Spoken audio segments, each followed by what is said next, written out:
Hey y'all, Angie here from Happy Girl Paper Crafting, and I'm on my lunch hour. This is my work. I work at a college, and I wanted to tell you about today's layout. It is with my inspiration collaboration design team that I just started doing collaborations with, and today is the mystery envelope one, and they always get me on the mystery envelope with something really challenging and interesting, and it's a good time, and I think I've made it work for me, and I think you're gonna like what I did with it. And I pulled some old favorite photos that I've been meaning to scrapbook for a while, so I think you're really gonna like it. I'm real happy with how it's turning out, and it has a little bit of origami in it, spoiler alert. So I'd love to hear anything that you might have to say about origami or something similar to what you're gonna see in the photos, because I bet y'all have been to places similar to this. Really cool, really cool. So, all right, so check it out, see what I do with the mystery envelope, and then you can watch my team and what they turn it into at the end of the video. All right, this month's Inspiration Collaboration Design Team Mystery Envelope was done by Kalia Cadote, and the primary one set is this one here, a Wonderful Match that is in the online exclusives coming out in March. You can get it March 3rd, and I will attach a link. So here is the envelope she sent me, and it has two pieces of paper from these green sheets from A Wonderful Match set, and I cut them in half. They were larger when she sent them. And that's a soccer themed set. But one of the rules of our little deal here today is we cannot use the theme of soccer, so which is fine because we don't have any kind of soccer history with my boys, so I'll have to think of something else anyway, but at least it's green. And these are the garden epoxy dots. She sent us some of these, and hopefully I'll be able to use those with this. And then this is from a Garden Poetry, a really beautiful set coming in the March online exclusives as well. So I love this set. I've got this already in the pre-order. But I'm not going to use it here. I'm just going to use these. These are the ones we're mandatory supposed to use from A Wonderful Match paper set. So I've already told you that we have to use those two green ones. Can't be a soccer theme. I have to use it in some other way. Must be related to spring, okay? And that whatever that means to us. And so that's the main rules of this set. It's often kind of hard to use a set like this one is for soccer in a different way, but they are green. So, I mean, there's a lot of ways that I can use green. That's one of the reasons I cut these down to smaller squares. She actually originally sent these papers to me in like a larger, maybe 4 by 6 inch size, and I had cut them down to squares thinking I would do, a grid type pattern, and then I changed my mind because I came across a sketch that I wanted to use in my volume 2 of the Creative Design Team sketchbook. And so that's why I changed directions, and then I'll find a different way to use these square sizes of this paper. All right, so this first one is from my stash, and it is from one that had vegetables in it. I can't think of the name of it right now, but I love this green, and it was the right color of green. And then this one was from these florals that I had also in my stash, and they are that yellow and green floral was perfect for it. I like the size of the florals too, because it was these photos in it are from a Missouri Botanical Garden visit that I had. So I can't wait to tell you about these photos. This was from an origami exhibit. It was called Origami in the Garden, and it was in 2021 in the spring. And look at all these awesome statue type things that were made from actual origami pieces. They were kind of modeled after origami pieces from famous origami artists. And look at this. They're like giant, maybe 3, 4, 5 inches and 5 feet tall. And some of these installations, like those cranes right there that are stacked, were 7, 8 feet tall. And they were really, really neat, especially just in amongst the garden. Look at the horse with the wings, and then the butterfly. Those were really giant, not life-size because horses are huge, but they were very large. Look at these horses. Those were my favorite, were all the horses, I think, although it was hard to find a favorite. And look how cool they are. They were just all over the place.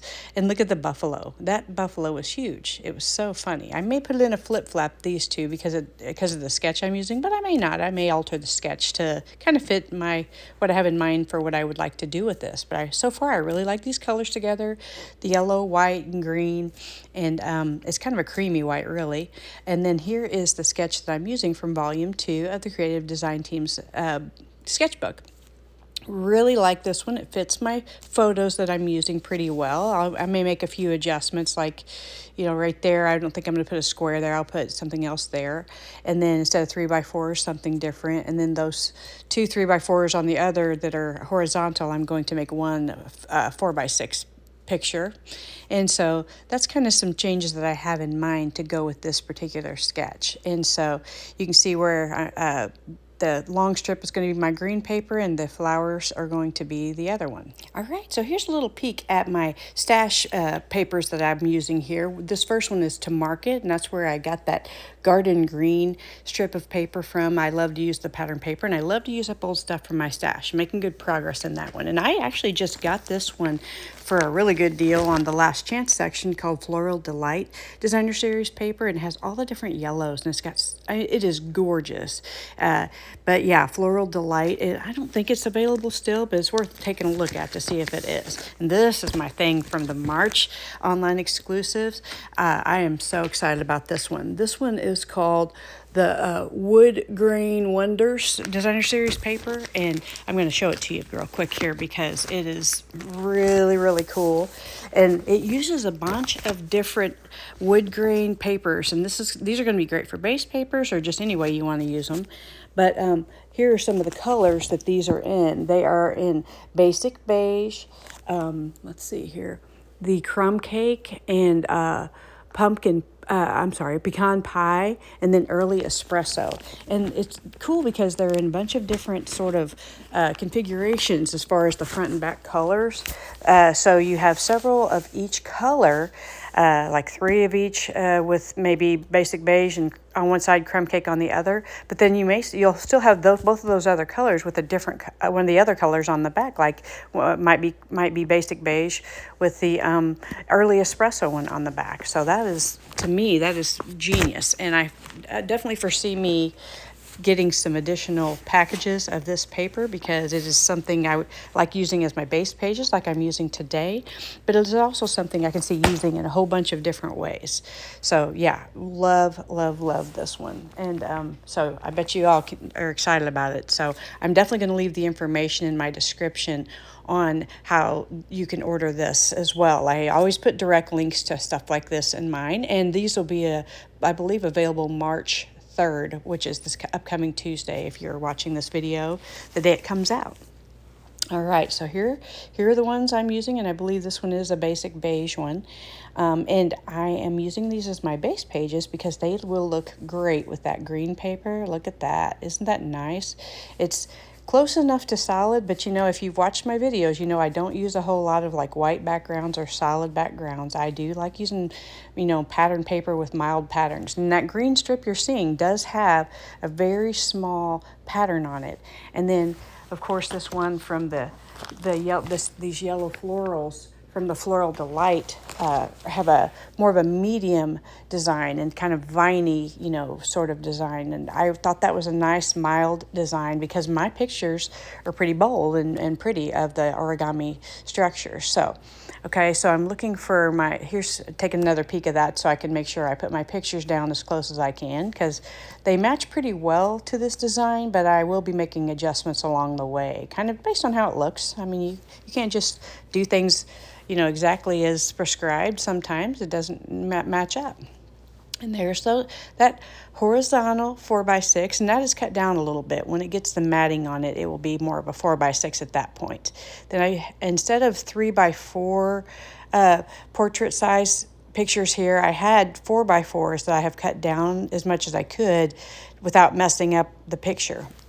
And so they're kind of 3.5 by 3.5, but they'll be bigger than that with the matting on them.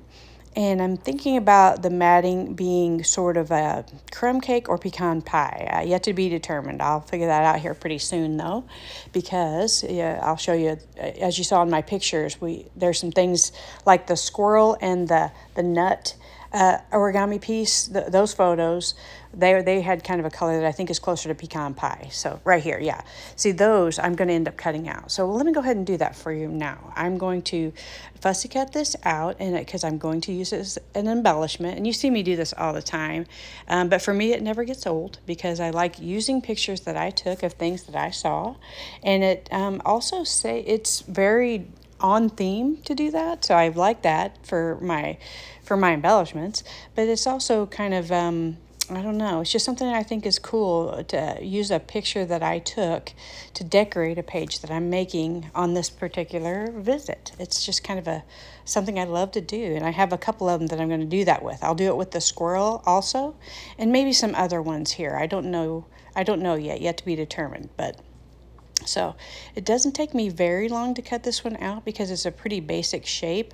I really don't like fussy cutting, contrary to what you may think, because you see me do it a lot for these embellishments out of photos.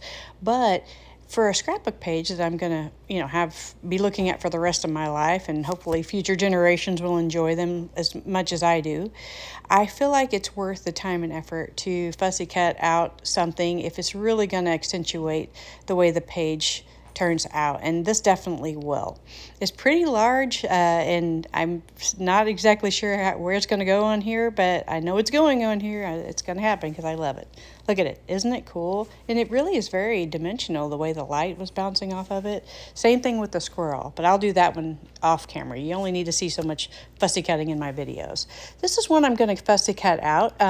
Because it's white, I don't know how well it'll show up. It just depends on if I can find a place for it to fit. Look at this picture. It's the horse with the scissors, and on top of the scissors you can barely see it, but there's a little crane. So it was so cool. I really liked it. So instead of 2 horizontal 3x4s there, I did a kind of a little bit less than a 4x6 there. I thought and that fits fine. It fits perfectly with the design. All right, so my pages, my little papers I've got to use for my challenge today, my mystery envelope challenge, I'm going to end up using them as a title. And I tried out both of them up here, and this lighter granny apple green is going to stand out better because that background is the garden green. It's a darker green. So I'm going to pull out my alphabet a la mode dies, and they're perfect because as large as they look, they really take up a small amount of space. And my little square that I'm going to make it out of is only 3x3 because I'm stupid and I cut it down too soon. But on that, I'm going to be able to fit like entire words like garden, So these are going to say origami and garden in this green color. And then I'm going to put the words in like white. And I'll use my mini alphabet for that. You've seen me bust that out a lot, so I know you know what that looks like. So it'll say origami in the garden, or when I get done cutting it. So I put that down on the green off camera, and it was not showing up very well in that dark green background, my title, Origami in the Garden, except for the white was, but the lighter green wasn't. So I found a little border piece, one of my largest pieces that's a die cut, which is this swirly edge one I got from scrapbook.com, and cut a piece of vellum and glued everything onto the piece of vellum, and that way it will stand out a little bit more. It's like almost as good as having a white background, but of course, I didn't want a white background here because I have white letters and light colors. So that definitely makes it, I feel like, stand out better than it was against the dark green. Here are my cutout squirrel and giant nut, and so I'm kind of testing them around the layout a little bit here, and they're both pretty big, so I'm going to have to try and figure out what my best option is for inserting them onto the page here. And I don't know, I feel like this might be a spot, because that's kind of a spot there that has kind of enough room there. It looks a little crowded though, and I haven't totally committed to the way these photos are laid out on that right hand page yet, but I am happy with where the title is. And so the squirrel, where he's going to go, yet to be determined. Now, this piece here, I used the lighter green color that I'm required to use, and this striped piece, I finally figured out how I'm going to use it. I brought in my little white pen here where it writes in white, and then I wrote out my journal journaling on that square. And then I sliced it into journaling strips, and that's how I decided I was going to use that, because that green will really pop on the bottom yellow paper, the yellow floral paper with the white background. All right, so there you go. I figured out how to use both of my pieces, one for the title and one for the journaling. And the journaling will go right down here in this bottom corner, kind of similar to the way the sketch says to do it. And I am thrilled to death with that, but I'm just kind of laying it out here right now. I've still got to figure out where that's going to go exactly. It's going to go here, but I'll have to figure out how it'll lay out, and still kind of determine how where I'm going to put my squirrel and my other one. And my bird, he's cool, but when I put him against this yellow and white paper, he does not stand out very well. So I kind of start moving him around the page and trying to figure out what I'm going to do. And same thing with that big giant nut, trying to figure out where he's going to go. Because the way these photos are laid out, it's not really working in any of the places, because all the places seem a little bit too small to put that in. So I'm going to have to maybe, I don't know, turn off the camera in a minute and determine where some of these things are going to go with that, so you don't have to see me fiddling around indefinitely with it, because I feel like that can be very annoying to watch people fiddle and play and mess around with stuff. I just think that I don't want to be too tedious with it. So I think I'm going to take a little break here in a minute. Like I said, I'm still kind of testing it out, but I don't know. I may have to stop and kind of walk away from it and then come back here in a minute. I do want to show you this though. I was going to make some origami things to put on here, and like here I made this crane, and look at him. He's giant. First of all, he's too big. And the smaller one I tried to make, I couldn't figure it out. And he's too fat. That is too dimensional to be putting on my scrapbook page. If I had two of those on this page, it's going to stick out like crazy in my book. So after making a couple of things, I tried a butterfly too. They were both too fat to put on my page. So I'm having a heck of a time. Let me take a break. All right, I had my break and I got all kinds of things done while you weren't watching. And so I apologize for what you missed, but I did glue everything down, and I did take a picture away. You saw me pointing at that butterfly at the top by the title, and I love that there. I fussy cut that out of one of the little square pictures I was going to use, but I determined that I needed to do that. So these flowers are from the Charming Days die set, and I needed some red in here. I had the red horse over on the right and kind of the red on the scissors, and so I brought in some flowers from the Charming Day die set, and then also the word beautiful, which was an add-on for Paper Pumpkin for this sort of quarter. They do quarterly add-ons you can do. And then whenever I took that other square picture out, it left bigger space, so I was able to put the nut in there in the middle, and I have kind of 3 points of interest there plus some more. So I ended up quite happy with that. I do still feel like I have a little empty spot in the top right, but I did figure that out by the time I got my still shots taken and added to this. All right, if you like this, give me a thumbs up, please. I would appreciate it. And also check out my friends' videos from Inspiration Collaboration Design Team. They'll be following this video. And here are the still shots. I hope you had as good a time with this as I did.